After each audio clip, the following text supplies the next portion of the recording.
Okay, I'm going to quickly bang out this video before I have to go. I saw that Asmongold had reacted to this, so I thought I'd shamelessly rip that off. I say rip that off, it's React content, you know what I mean?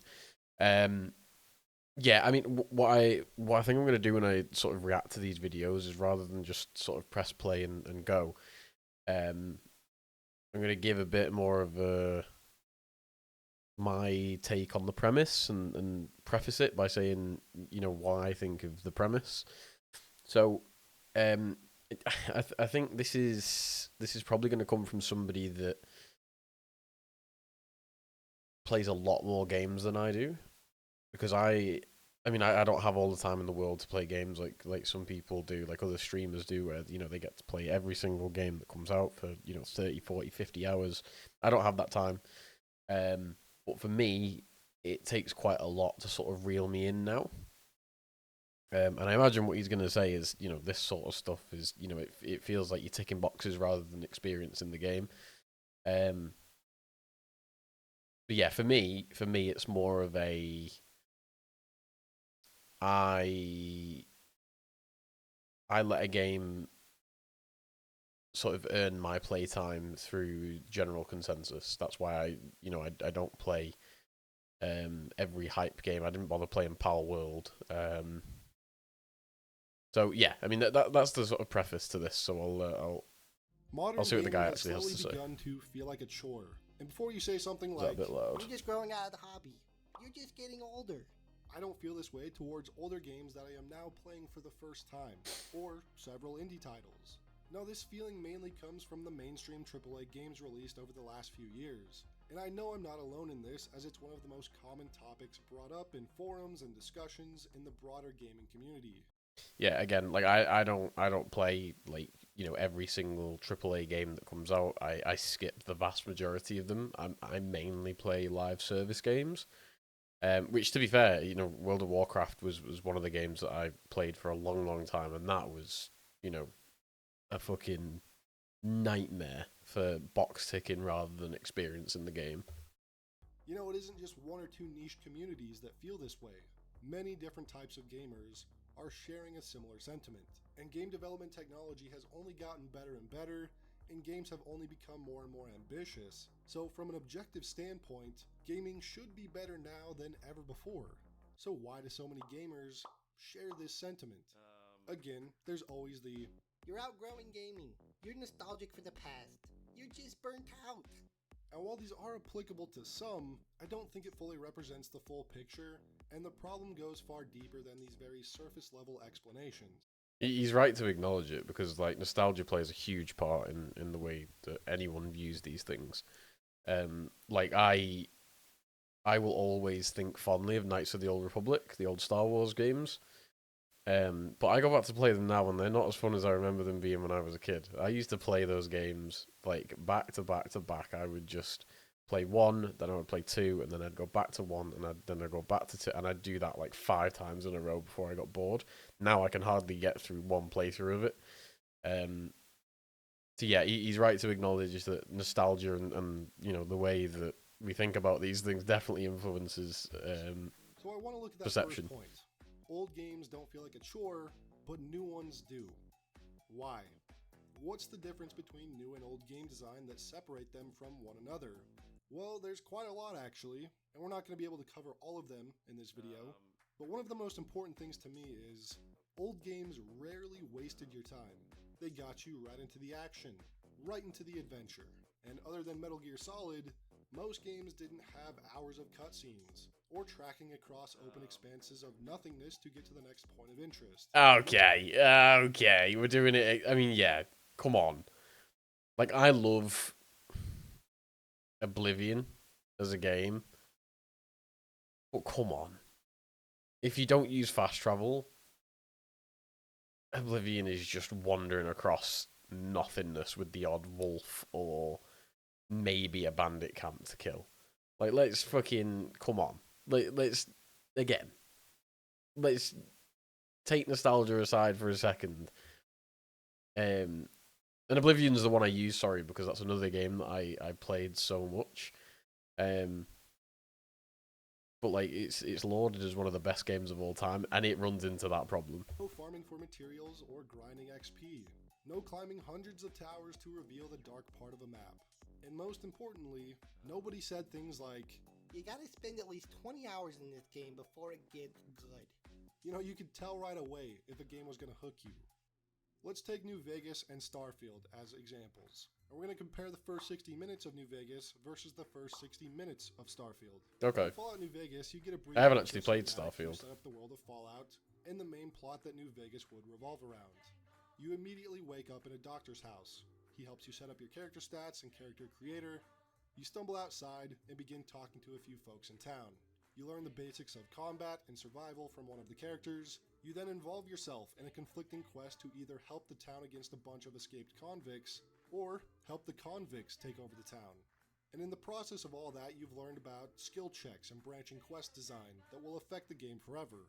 And in the aftermath of whichever choice you choose, you now know almost everything you'll ever need to know for the rest of the game, and you've pretty much wrapped up your first hour of New Vegas right there. Obsidian then hands you the reins to just go play the game. No, you know what? I was going to say something. I won't. Complete freedom from here on out. In fact, you can wake up and run straight out of Good Springs immediately, if you wanted to. Now let's take a look at Starfield's first hour. You're going to spend about 10 minutes slow walking while NPCs ramble to you. You pass out and wake up, create your character stats, slow walk for another 10 minutes with more exposition dumping, fight off a group of pirates for about 20 seconds, slow walk and then exposition dump some more, interact with your loading screen, your ship, walk around a barren planet, shoot a couple more pirates, and then somehow, after that first hour, the game becomes even more restrictive and slow. And you will spend the next 3 hours doing nothing but slow walking. Now, I get what he's saying, and I feel like I'm being quite like combative here to the way he's approaching this, but you could say this if you worded it the same way for New Vegas. You could say the same thing for New Vegas. Now, I don't know what he's going to say about it being restrictive, and obviously, like the old Fallout titles and the old Elder Scrolls titles, those are paragons of freedom, and you get to play those exactly the way that you want to with no holds barred. You can kill absolutely everybody bar the odd person in the old Elder Scrolls games. But if you worded New Vegas's start as you wander out of a house, you talk to a few people, and then you start shooting at bandits, it would sound dog shit as well. Now, I haven't played Starfield, so maybe he's right, but the wording is definitely trying to lean one way here. Talking to NPCs to tutorialize you some more. Another 5 hours of fetch quests and radiant quests go by, and then by maybe hour 12 or 13, you have a similar level of freedom that you did after the first hour of New Vegas. By hour 12 in New Vegas, I'd be balls deep in uncovering a cannibalism. Is that true? Again, I haven't played it, but does it actually take that long to get into like the sort of free play element of Starfield? That's fucking insane. That's awful. Compared to, again, like the old Bethesda titles, like that is fucking awful if that's true. 12 hours to get free play. Just as a side point here, I remember I played the two Lego Marvel superhero games like years and years ago now, like 3-4 years ago. And obviously in the first one, you get relatively quickly to just sort of run around the city and do all of the sort of open world stuff if you want to, and then you've got your missions to travel to and whatever else. I think I was about 2, 3, 4, somewhere around that I was in, and I hadn't unlocked the free roam in Marvel Superheroes 2, and I put the game down. I went, this ain't the same game. This is not what I signed up for. That's true. 12 hours. That is insane. That is so long. Conspiracy inside the Ultralux casino. Hell, even at hour 6, I'd already sent some ghouls into outer space. And yeah, that mission goes hard. I feel like a chore when they waste your time or they take too long to get going. And even when they do get going, it's not that good. And while not everyone feels like Starfield is a chore to play, I think it's more than safe to say that Starfield has been a very large disappointment for many for this very reason. Yeah, that's true. If you That want seems to be the to explore, consensus. you'll have to go to your menu, zoom out of the planet, zoom out of the star system, navigate to a correctly leveled star system and fast travel. Then you watch a loading screen, a landing animation, and walk in a straight line for 3 to 5 minutes until you reach a point of interest. Unfortunately, none of these points of interest are interesting. At best, you'll find a copy-pasted pirate camp, and at worst, you'll find a planet trait, which is useless unless you're trying to fully scan a planet, or a cave with a few alien enemies and basically nothing in it. But Starfield is It's almost like they've taken the way that people play Skyrim at hour 100 and used that as a template for Starfield. Like hour 100 of Skyrim, you're not walking. Well, I mean, maybe you are, but I think the vast majority of people aren't walking from, Whiterun to Markarth to the next city to wherever else. Most of the time, you're fast traveling because you've seen most of what the world has to offer, and there might be the odd thing that you've missed, but it's not going to take away too much. But it's like they've ported that into this because if I'm not mistaken, he is right. You can't fly from one planet to another like through space, which is exactly what I think people expected from Starfield. Yeah, it's weird. It's a weird design choice. It's like they've taken hour 100 of Skyrim and applied that to an entire game, which just isn't. That's not the essence of what made Skyrim so good. just the most recent example of a game that wastes the player's time. We could discuss forever about the 20-hour feature films in the Sony PlayStation catalog, or the overbloated and tedious gameplay design of Ubisoft titles, or other generic game studios. Or we could talk about live service games that every few months give players 30 hours of busy work to grind out. It doesn't matter the example, you know exactly what I'm talking about. Modern games that love to waste your time, and only focus on getting you to spend as much time as possible inside their game. Why? Well, because if a game comes out and it has a 12-hour runtime, gaming journalists and basement dwellers will publicly crucify the game for not being long enough. Yeah, that is See true. it now.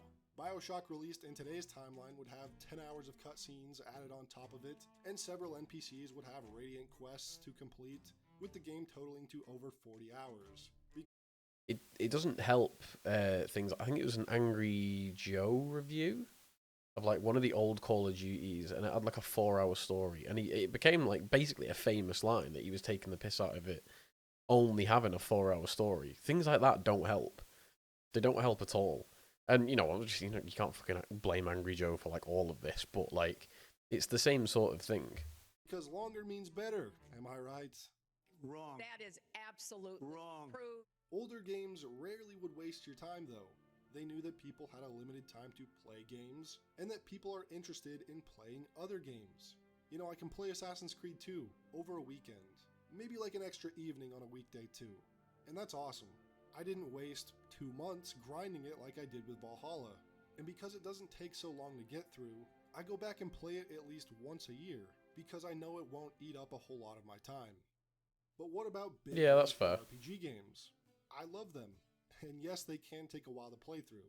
For instance, I loved my time with Elden Ring, put close to 100 hours in my first character. And Elden Ring seems like the perfect candidate for replayability, with the amount of builds and ways to approach the game, but the thought of replaying Elden Ring is a bit daunting. I've played through Dark Souls dozens of times, and like Assassin's Creed 2, I play it at least once or twice a year because while it's possible to spend 80 hours in a single playthrough, my replays have been closer to 15 hours. RPGs that are more dense than expansive are ones that I always find myself going back to more often, or just games in general. Again, this doesn't mean large and expansive RPGs are bad at all. They just need to respect my time. And I do think Elden Ring did do that. It's just... Yeah, okay, thank fuck for that. I thought he was going to slander Elden Ring as wasting your time. It obviously isn't true. Sorry, I'm pausing a lot. It's not something I'm looking to replay quite yet. Baldur's Gate 3 is a good example of a game that's huge. It's a behemoth of a game. But I think you can ask anyone, including myself, about their time with that game, and none of its playtime feels unnecessary or tedious or grindy. It's just a behemoth in a good way. Every hour is made up of worthwhile and what feels like necessary content. Yeah, in Baldur's Gate's the real GOAT. difference between a good lengthy game and a bad one is playing a lot of hours because you're actually invested in the game versus hurrying through hours of tedium in order to get to the fun parts of the game. There are times in modern games, Yeah. especially live services, that I would often be thinking about the literal chores I need to do in between the fun, doing all the live service style bullshit. Between hours of tedious quest design and more hours of inventory management, I was mostly relieved when I finally stopped playing the game for the night. Maybe 30% of my time in the game was actually having fun. Grinding for XP and materials to advance isn't a massive problem if the grind is reasonable, but we all know that in most games these days that just isn't the case. And again, the grind is always extended not for the player enjoyment, but to either pad out runtime in a game or make you invest more in order to become addicted. I get what he's saying, but isn't this just massively a perception thing? Like, he's sitting there using Diablo as one of the, Diablo as one of the examples, but you don't have to play Diablo. Even if you really like that genre, you can play Path of Exile. Path of Exile is lauded as the exact opposite of Diablo 4. There's so much to do in Path of Exile, and all of it is relevant but not mandatory. So, who's forcing you to grind in Destiny or Warframe or Diablo? Nobody. Just go and play a different game that doesn't confide by those rules. If every single game was like this, I'd understand, because it would be like you'd be trapped. There'd be nowhere to go. There'd be no other games to choose from. There'd be no choice. If you wanted to play a game, you would have to put up with the rest of the stuff. But that's not the case. There are plenty of other games that don't meet this, and it feels like he's piling all of his gripes with multiple games into the entire like genre of gaming as a whole. But that's not. It's not. I mean, yeah, he's right to bitch about these games. Like, if he likes Destiny, but he hates the grind, then fine. You don't have to play Destiny. After a while, it became sort of stressful to play these games, like a genuine second job. I'm sure you've heard that several times. Whereas the games made with genuine intentions, I always find myself truly invested into because I wanted to be. Well, if you're not because invested, they don't play it. required me to be. Games like these tend to consume my thoughts because of the world, the characters, the badass builds I'm experimenting with. I become obsessed with it. Not saying it's healthy for a game to consume your life in that way either, but at least you're genuinely enjoying the game because of the game, not because you're trying to check off a to-do list. Moments in games like, ah shit, I failed Siegmeyer of Katarina, and I have to relay the bad news to his daughter. I wonder where she is. And then I spend several hours playing and adventuring, thinking about Siegmeyer's story and trying to find his daughter, while also working through other challenges along my journey. Moments like those are what make me want to keep playing and move forward. Now, it would be wrong not to dive a bit into the reality of gaming burnout, which can also be a big reason some find gaming to be a chore, so let's talk about that. In today's gaming culture, there is a lot of social pressure surrounding the enjoyment of certain games, like you must like this game and praise it, or if you enjoy this game, then you're an elitist. The online culture of video games can get pretty exhausting because everyone... No, I mean, I just can't relate to this. I don't care what other people think of the games that I play. I'll play a game with 5 players if I enjoy it, and I'll play a game with 1 million players if I enjoy it, and I won't feel entitled. Like, I haven't touched Power World. I don't feel particularly drawn in to the want to play it just because everybody else says it's good. So I can't really relate to this. I might not have too much to say about this, but extremely opinionated and upset with everyone else's preferences. So we see a lot of people shy away from playing certain games and trying to go along with public opinion and play what's popular or what's considered the thing to play in the broader gaming community. And I know we've all been guilty of this, myself included. I've played several games where I really just pushed through them despite not really enjoying the experience. You know, they just weren't for me, and they ended up being a chore to play through. And it's easy to get caught up in this, I must play this because everyone online is hyping it it's up. not a Pokemon. That looks like shit. That is Pokemon, isn't it? Because that's I can't remember what it's fucking called. The red bug thing at the bottom right. and the like owl grass starter thing. That's crazy. That looks like shit. That looks fucking awful. idea. But some games just aren't going to click with you, and that's okay. I've had to get used to finding the difference of wanting to play a game versus slogging my way through them for the sake of saying that I've done it. At this point, for myself at least, if I'm not feeling a game after the first few hours, I'm not going to force myself to see it through just to say I've done it. Gaming burnout really can set in when you start treating it like a checklist of games completed. But now, I value my gaming time more than I used to. I don't feel as much of a need to be that gamer that's played everything, and I've been better off for it with that mindset shift. Gaming burnout can also just come from playing simply because of sunk cost fallacy. I think me and him are at very different points of this. I think maybe at one point I was there where I wanted to play like all the big titles and all the new games. I think I'm on the other side of what he's saying he's going through here, where, you know, he's saying that now if a game doesn't appreciate his time, he just won't stick with it. That's where I am and have been for a year or two now.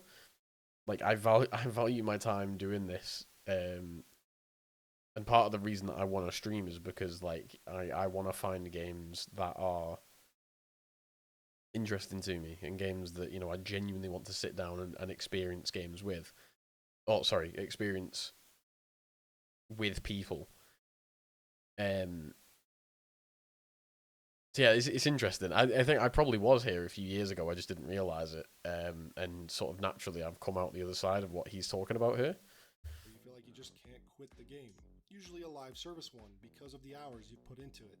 But sometimes you just need to hang up your hat and call it quits if you aren't enjoying a game that you once adored. Yeah. Sometimes you are the problem. But, all that being Yeah, exactly, said, yeah. I do think objectively, many games released nowadays, same as most movies and entertainment in general, while look flashy and have massive budgets, don't have those same things that hook a lot of players or moviegoers like they used to. If I really think of a TV show that really wastes my time, it's The Witcher show. And that is not a problem fuck with the The source Witcher. material that it's based on. The source material is fantastic. I highly recommend you read the books. But don't watch the fucking show. Talk about a piece of media that wastes your time. Or what about a game like Back 4 Blood? That game completely dropped off and kind of flopped, but the games that inspired it have lived on with healthy player counts and communities for over a decade. I think it's because a lot of these games aren't developed by gamers anymore. If you start looking at a lot of the development teams at most studios, you start to learn that a large number of the employees are just people who worked at some other random tech company prior to the game studio, and only took this job because they needed a job in their field. A lot of them are very clueless as to what makes a game so encapsulating. Now I know I've already lost some of you with that thought, but I think it's pretty evident when looking at the state of the industry today. What game When a even game is like that? Baldur's 3 comes out, made for gamers, by gamers that really care about the experience of the player, i.e. the customer, it's easy to see why they're so successful and sell so many copies, and become a big cultural phenomenon.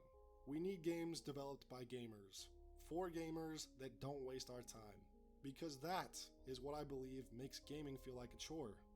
But that's just one man's take on the idea of gaming becoming a chore. Let me know your thoughts in the comments, and I'll see you all in the next one. Yeah, okay. I think he definitely redeemed like the video in my eyes towards the end there, which I think is you know, it's important in general to hear people out. But yeah, I just don't relate to a lot of this. I think, and this is probably like if there's anybody that watches this that, you know, sort of feels the same as this guy, do yourself a favor, step back from the game that feels like a chore and go and find something else that isn't. It sounds simple and it sounds, you know, whatever it is that's putting you off. Like I was put off Path of Exile for years because I thought it was too complex and I'd never be able to wrap my head around it. And I'd never really like it as much as a simpler game like Diablo. You know, Diablo, you can put together like a hodgepodge build and it'll work. You can't really do that in Path of Exile. But just do yourself a favor and give the other game that you've been put off of a go.